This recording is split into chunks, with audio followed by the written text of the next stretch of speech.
Hello guys and welcome back to Garage Gamers. I'm IceCube and Zorbz! It's getting better every time. Today we're going to talk about a little device thingy, which, what would you call it? Yeah, it's a little miniature NES. Yeah, Nintendo Entertainment System. It's like a flashback from the 80s. Yeah. In miniature form. Well, for me it was the 90s because I had to wait until I was actually born and, you know, of age to play it. Good grief. I think 92 was probably that was like 92 was I'm getting my dates mixed up, but we're closing on a SNES era, aren't we, at that time? Yeah, because the NES lasted so long. It did. It was great. It was competing with Sega Mega Drive, I think it was, or Master System 2. Well, Mega Drive I think came out before the Super NES. So yeah. Well, but Mega Drive competed with Super NES. Master System 2 competed with NES. Yeah, but it was like that crossover where it sort of spanned across. Yeah. Anyway. Yeah. So now we've got the classic system. Yeah, and now we've got the miniature version revitalized, and I've got to say, I think Nintendo's got to be pretty surprised by the positive response it's received so far. Yeah, all the pre-orders are already gone. I'm so annoyed. Like, I thought, well, I'm going to get this day one because I thought this is going to sell out, and I've had no chance. Yeah. No chance to actually just go to a shop and pre-order it. What's it been, 2 days? Yeah, and announced? I know, like, everyone's pre-ordered it already. I mean, seriously, like, they should have just held one for me because they knew how important I am. It's just ridiculous. So it's all those people who grew up playing games and then sort of moved on and sort of, you know, when you see a game and they're like, there's too many buttons now. Yeah. So I think they saw that and went like, oh wow, my glory days are back. Yeah, totally. And I felt the exact same thing. And I just think it comes with 30 games, preset games. You can't, there's no disc or cartridge filter where you put a cartridge in. So all those old games are not going to work here. It's just literally a box with 30 classic NES games packaged inside. Yeah. And everyone just went bananas, like rightfully so, because the 30 games they decided to put in there was a pretty good collection. Great games. Yeah. All the classics. Yeah, yeah. Great. But yeah, I mean, there's obviously one or two that you might like on there, but you've got everything from Mario, Metroid, Zelda, like all the hits. Yeah, so. There's a few questionable decisions in there, which we'll get to in a minute. But first, I just want to talk about how do you feel about Nintendo's decision to actually do this? I thought it was awesome. Like we were talking about earlier, I kind of thought they missed the mark a little bit in the fact that you can't download extra games via, you know, the Nintendo. Like what is it? The place? What do they call eShop? That's it. eShop. Yeah, Nintendo eShop. It seems like a missed opportunity, doesn't it? Yeah, I mean they charge what, like $4 to $7 for a game? Oh no, they're a bit more expensive. I think they go up to $20 for like SNES games. No, but I'm talking about NES. Oh, NES, yeah. NES, I think is about 7. I guess that's 10. Yeah, something like that. Yeah. So like, you know, they could have easily had that. And there's games. They would have made so much more money too. Yeah. I think. Like, just, I mean, they've got the virtual console. The games are there for download.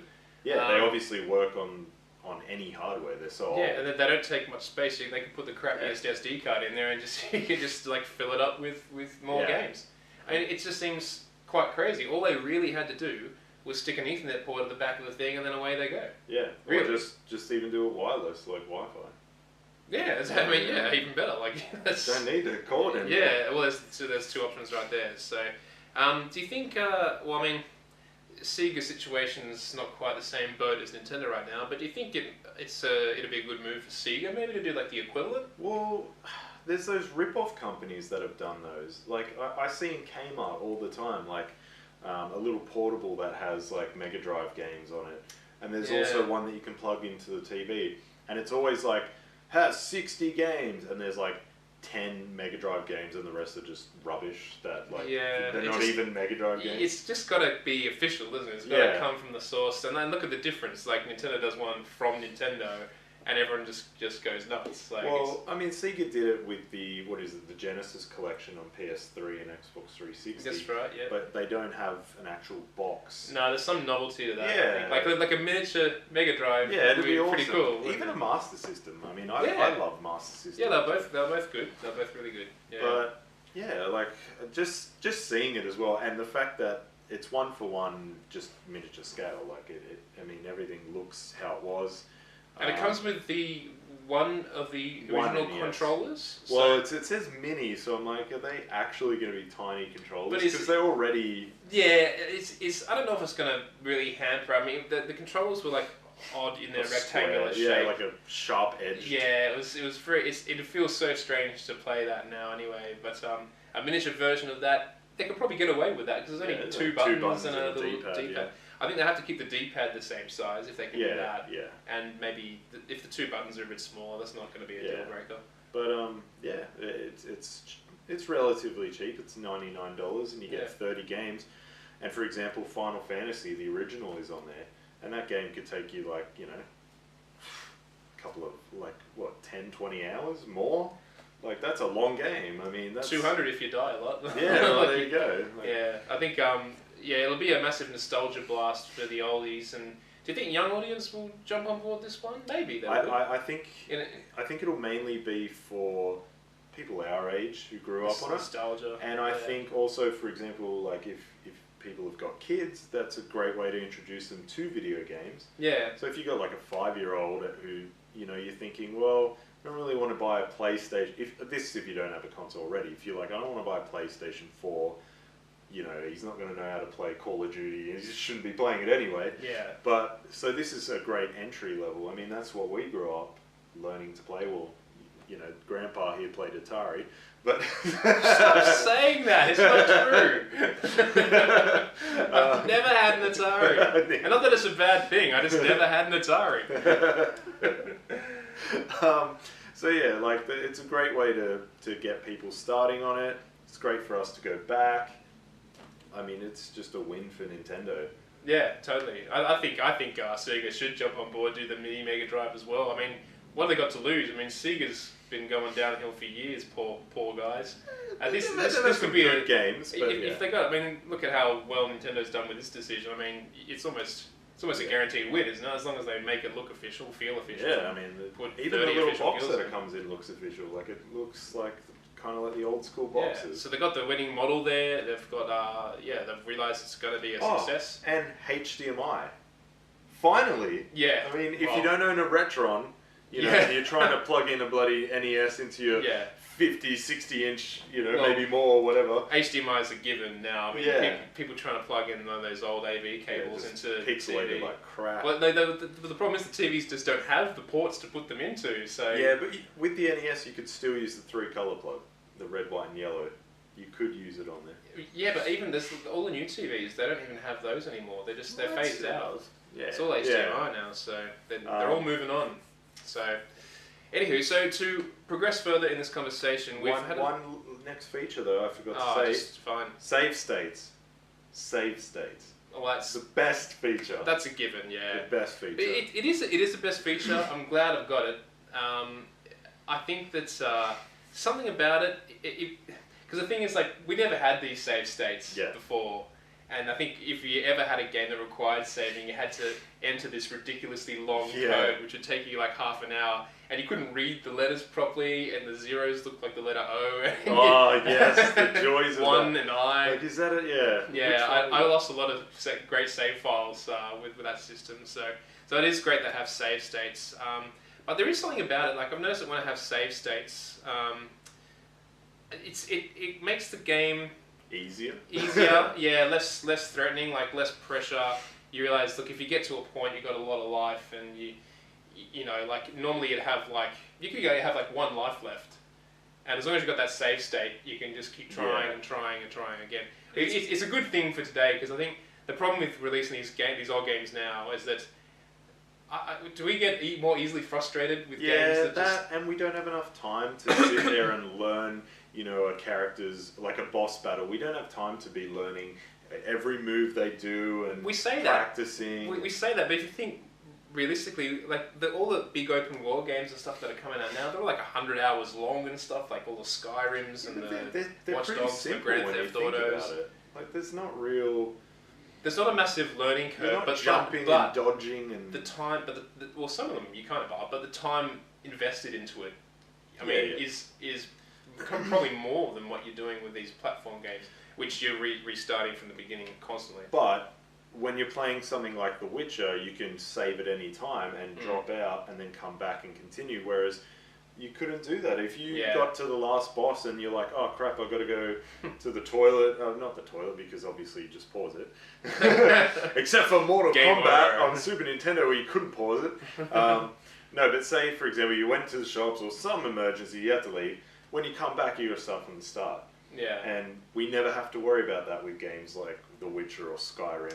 So, yeah, the number of times I put on the NES and started Super Mario Brothers 1 and just starting it from the over beginning and over every and time. over. Yeah, yeah. But- After all the times I played it, I only finished that game once. Really? But I got there once. That's the main thing. There you go. The World 8 was pretty damn hard.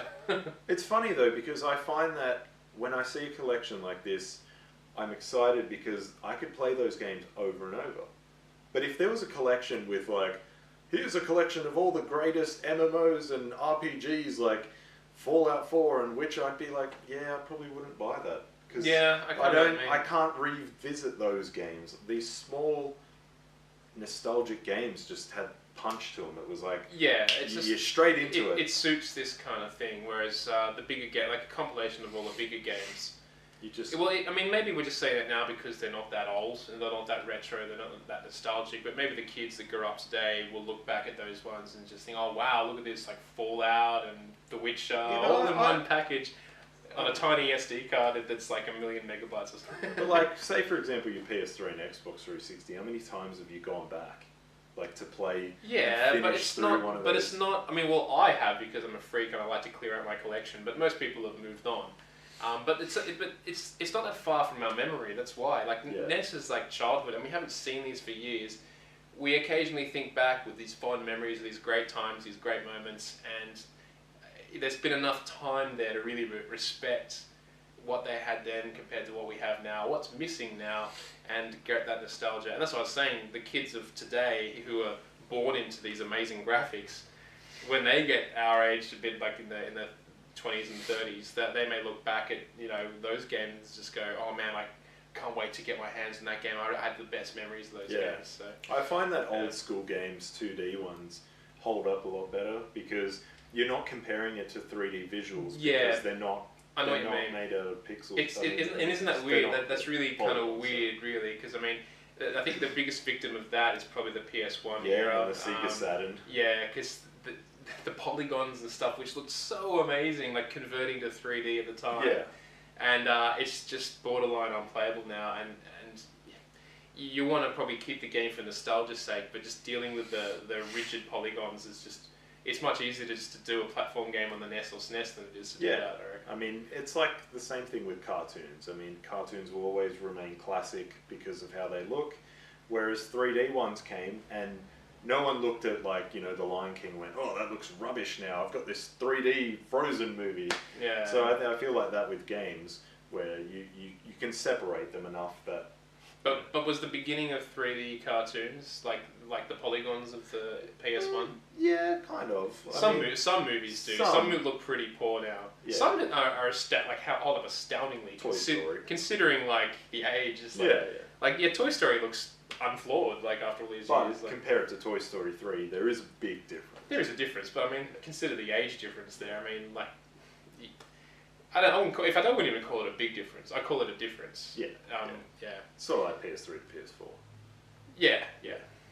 So, to add a little twist to this, little challenge for ourselves, we've had a look at the 30 games that are coming out on the little NES box that we've got coming out here, and we generally think the list is very good. They did a pretty good selection. I think I would swap a few, and you would probably swap a few as well, but a lot of the key ones are there, and so we just want to let you know which 3 at first are the ones that we're really most happy to see on this list.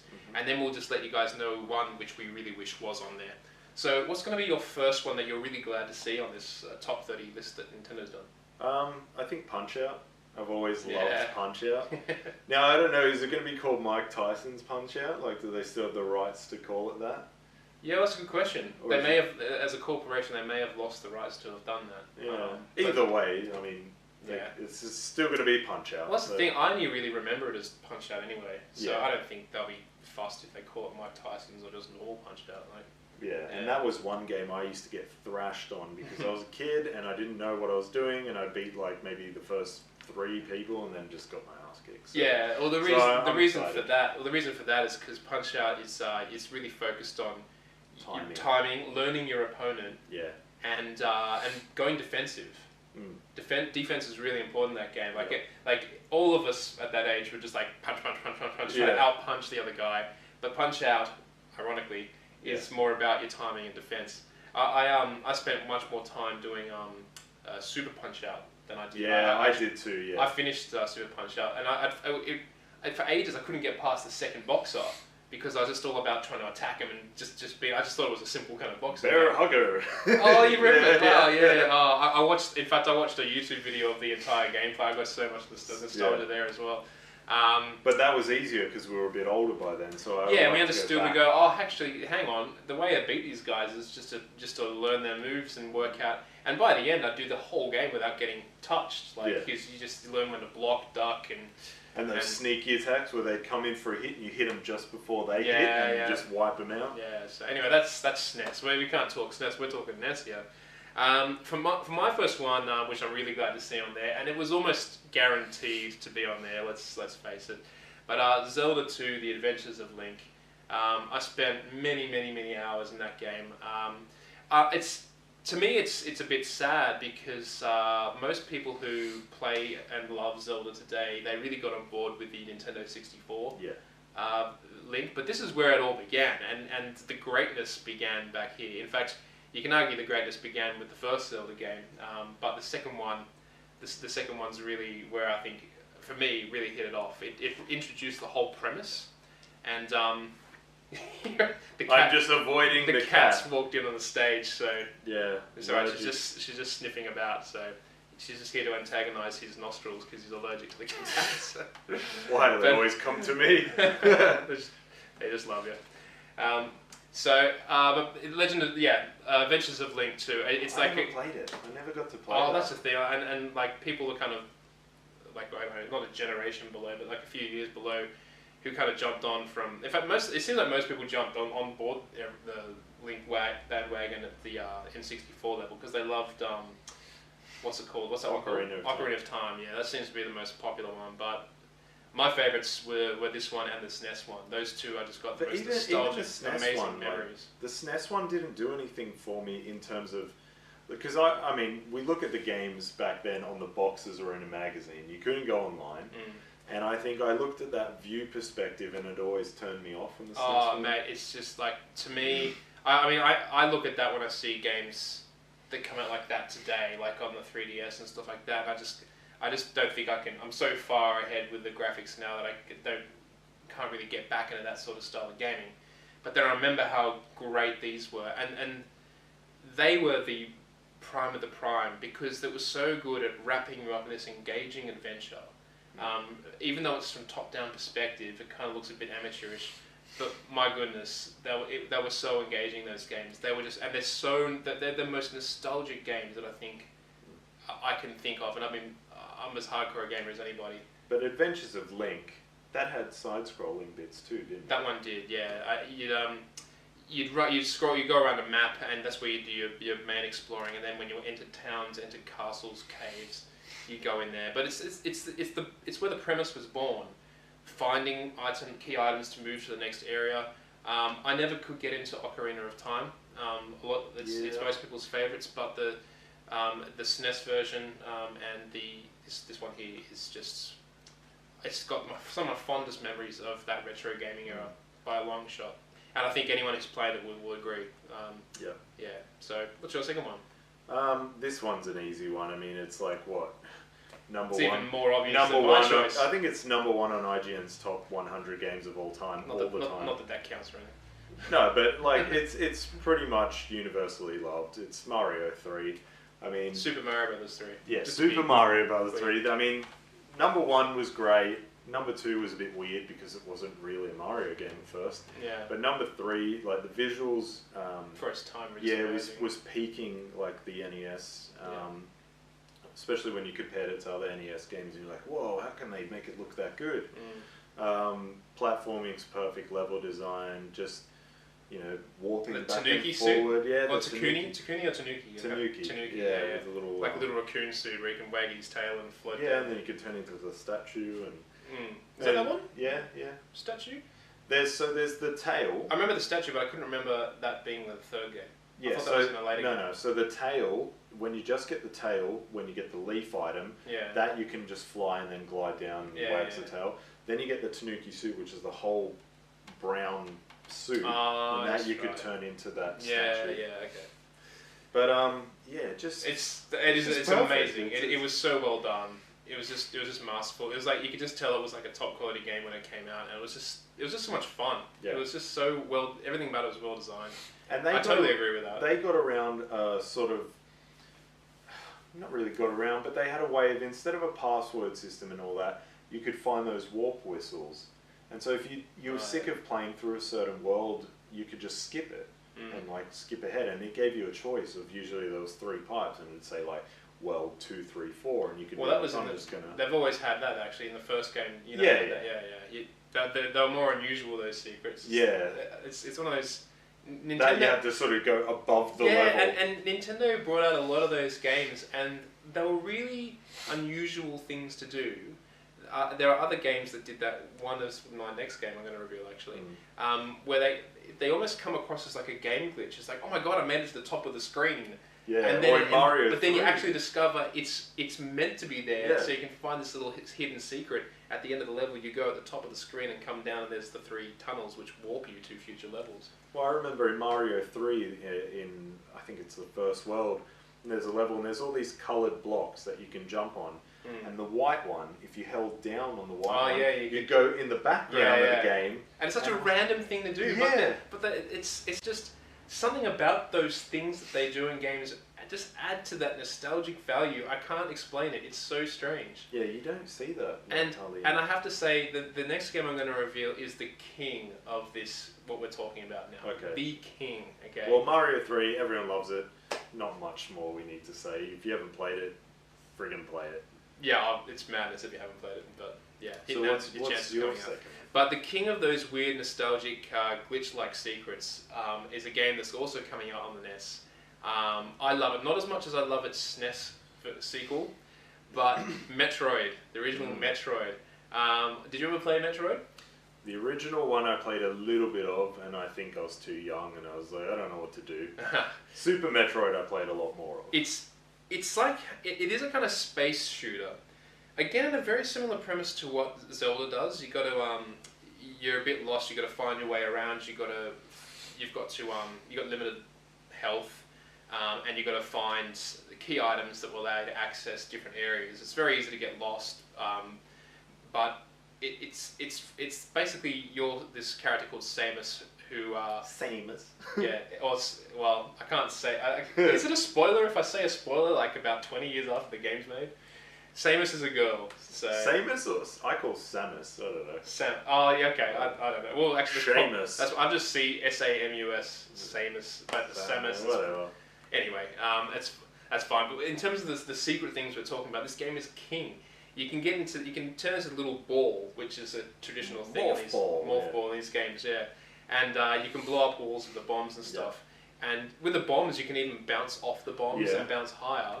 And you often with areas where there's bricks on either side of you, and sometimes you can just, as a morph ball, even just as standing up, find these little secret walls hidden in there, and some of them lead to secret items that you need to find. Like you actually have to guess that you can go through that wall.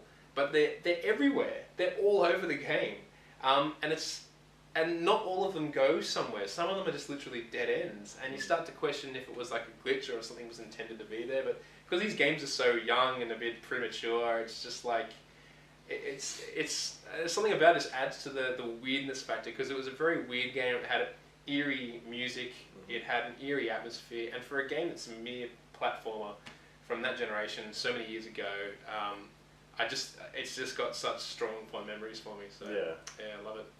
How about game number 3 for you? This is probably my favourite NES game, one of my favourite games of all time, Double Dragon 2: The Revenge. I still own the cartridge of this. See, I don't know if I played number 2. I played number 1 heaps, but I can't remember number 2 very well. Number 1 is rubbish compared to number 2. Like number 2, no, it is. Everyone will agree. No, that's why it's on there. They didn't put number 1 because number 2 is better. Number 3 was pretty rubbish, but number 2, it just I can't describe the feel of like when you were hitting the people, like the collision detection was just perfect. Yeah. And there was all these little tight shirts tucked in the jeans. And you had player 1 and 2, Billy and Jimmy. They looked exactly the same. Just one was wearing red and one was blue. And I always had to be the blue one because I'm like, that's my favorite color. And they did this cool thing where you could do. I think a few games did this. So if you're playing 2-player, you could do the mode where friendly fire is off, so you can't hurt each other. But then, if you were really sneaky, you do it with friendly fire on, so that you would play 2-player mode. You beat the crap out of player 2, just leave the controller down, beat the crap out of him, and gain his lives. Okay. And so, like, you just basically helping yourself out. Yeah, right. But apart from that, there was like, so it wasn't just punch and jump. There was like a helicopter kick that you could do. There was like this special knee that a lot of people could never figure out. And then once you got it and you knew the sweet spot of how to hit that combo on the controller, you just wiped out enemies. Yeah, right. And it had a bit of platforming. Okay. Oh, it had some bit of platforming. some crazy platforming bits with a lot of those. Remember back in the day when they had those hidden like platforms that would just appear, and then you'd have to jump on one, and then it'd disappear, and you'd have to jump. They had one of those where the ground was spikes, and if you touch the spikes, bang, you're dead. And you just had to wait. You're just like, okay, it goes from there to there. Man, that's got nothing on going back to what we're saying about Super Mario Brothers, the 8th world, where I said I only finished that game once. It's because the 8th world difficulty is just ridiculous. Yeah. By the end, you're doing speedrun jumps, full-length speedrun jumps on one brick. Yeah, those tiny little ones. If you miss it, you're dead in the abyss of Mario World. Yeah. So, I mean, that's where save states will come in perfect, because a lot of people couldn't finish that game because of that one part where you just, one slight move, like you jump, you land on it 1 second too late and it disappears and you die. Or you miss the platform. So, it was a great game. Well, I've got a number 3 as well, Zorbz, that I'm really excited to see. And we don't care, moving on. No. Jeez, what are you here for? Where's the moral support? Number 3 is, it's a tough choice actually, because there were quite a few, but I went with Excitebike. Because, did you play Excitebike? Never played Excitebike. It sounds pretty crap, but it was really good. It's a kind of side-scrolling bike game, a little bit like Trials is today. Actually. In fact, very much like Trials is today. You could play 2-player at the same time, racing each other, and it's basically like motorbikes on a dirt track, and you're bouncing up off the mounds of different heights and sizes, and you seem to gain speed when you're on a ramp, which is kind of strange, but you also have to monitor your exhaust, because you can overheat your bike repeatedly. If you overheat your bike, you have to like pull over or you crash and you have to get back on your bike and go again. It was surprisingly really, really fun game, but what made it extra special is that you could actually do track designs, and it's a very simple track design editor. It's basically a straight track every time, but you can change the mounds and the mound types, and some mounds let you jump really high off them, other ones just have these unusual contours, and just designing it was so simple, it just made it really fun. And it was, and that intro, you know how some of these Nintendo games, you turn them on and they've got like a little bit of intro music where the screen comes on and these little fuzzy noises come on. The intro music for Excitebike when it starts is probably my favourite music of all the NES games. Awesome. And you're all going to discover it when this NES thing comes out later on, so make sure you play these games for sure. But as happy as we are to see these games, Zorbz, there are a few games that did not make the list which we're a bit disappointed about. We've only got one for you each. One for you each. One for each you of us. each. No, one. Yeah, you get one from us each for you. So, what's your game that you really wish was on here that you can't see on the 30 they showed? The greatest title of any video game ever. I know what this is. Kung Fu. Just that's it. Just Kung Fu. That's all it's called. I know. And the cover was just a guy doing a kick. Yeah, a really pixelated, blocky guy. Yeah. You look at it and you'd be like, what is this rubbish? One of the earliest. So addictive. Yeah. So good. So hard as well. There was some pretty hard moments. Yeah. But, so it's a side-scrolling platform where you're a karate. Yeah, well, ninja, Kung Fu guy. Kung Fu guy, yes. I might have said karate, but it's called Kung Fu. You can either karate chop people or kick them. Yeah, kick or punch. And it was either... And they keep coming at you from left and right. Constantly. Yeah. And so, like, you'd have to know how to hit them really quick to clear off, like, 5 enemies at once. Yeah. People would throw knives at you and you have to duck and then quickly get in there and karate chop them in the throat. What were the sound effects like again? It was like, it's like so good. And then if the boss would kill you, just go, oh. It was like, you used to get so angry. That's if anyone killed you, actually. Like, the boss would just suddenly pop up to laugh at you. Yeah. And then, like, so when you got to a boss, the enemies that were chasing you from behind would leave you alone. Yeah, but then if you got too far back, then some more enemies would come. You're like, ah! Yeah, you can't go too far off the screen or they'll spawn some more guys. But yeah, that was a classic. That was actually one of the earlier NES games as well, as you can tell by the box art. Yeah. It's a similar kind of fun. Actually, a similar box art was Excite Bike and the original Mario Brothers as well. Duck Hunt as well. Yep, Duck Hunt as well. So the one that I really am sad is not on there. I don't understand why they didn't put it on there, but it's just the name. It's a great name. I love it. It's a little fantasy game called Faxanadu. No, Faxanadu. But I see what you're going. In terms of atmosphere, this game was just the best. This is the second game I ever owned. I played it so many times with so much passion. It was the second game after the Super Mario Brothers. Basically, you're this little warrior, a little bit Zelda-ish in a way. I was going to say, is it like Final Fantasy? No, it's a side-scrolling platformer. Okay.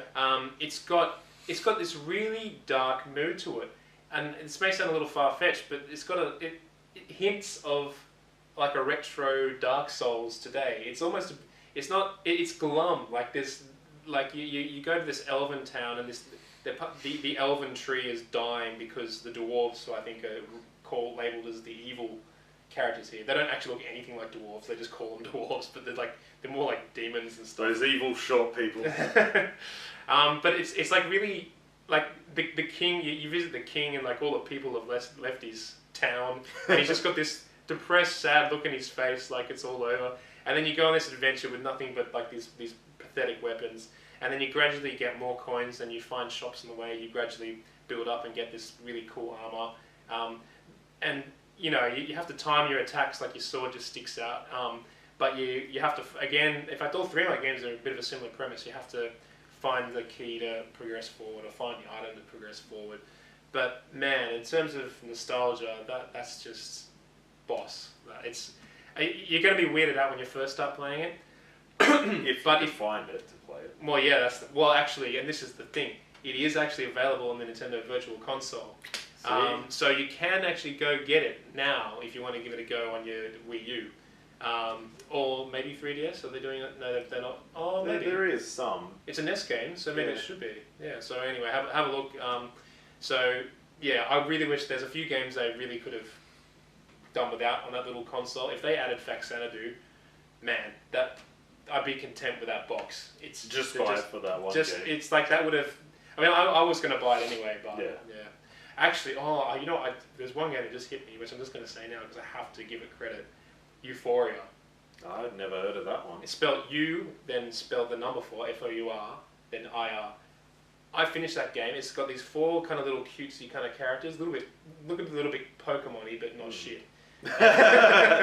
And they're lost in this world. I'll just do this quick summary. They're lost in this world. They have to find their way out. But each character has their own ability, which allows them to kind of progress forward in the game. Some are good at it. One's good at attacking. One's good at swimming. One's good at walking on ice.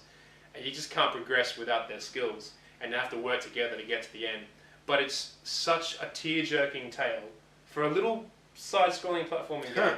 I actually cried when I finished the game because they made it out of this world and they escaped. Happily ever after. Yeah, it was just the most heartwarming game I've ever played. It was just great. Gave you a sense of euphoria. Yeah, totally. Nicely done.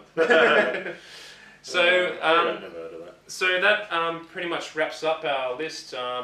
I would also like to add Battletoads at this, but that's been on the rare Blades of rare Steel. Yeah, Blades of Steel was amazing. You don't like hockey? Who cares? It's a great game. Oh, that ice hockey game was something about it. I don't know why it was so amazing. So good. But how can they not put that on there? But Battletoads isn't on there because Rare Replay came in and they took the rights for it. So thanks very much, guys. Thanks for joining us and joining in the discussion. Also, if you like this NES collection, just tweet the crap out of Nintendo to do a SNES one, because I really want that. I don't think they need to. I think they're just going to do it now. They better do it. They better. I'm more concerned about them adding some stock for the existing NES one, so I can get my hands on it. Yeah. I'm so annoyed that I haven't had a chance to get to the shop to do a pre-order, and already it's just gone. It's astounding that we're at an age now where you just can't buy something at pre-order stage. It's just unbelievable. So I'm pretty sure when they see the sale figures, they're going to up the stock if they can get it done in time. Hopefully. So I am IceCube, and this here is Zorbz. And we are Garage Gamers. Join us at www.gamebug.com.au for all this awesome video game content. More opinions, articles, videos, podcasts, lots of good fun happening there. Sexy people. Yeah. Let's go along with that. Thanks, guys. We will see you at the next show. Ta-ta. Bye-bye. Bye.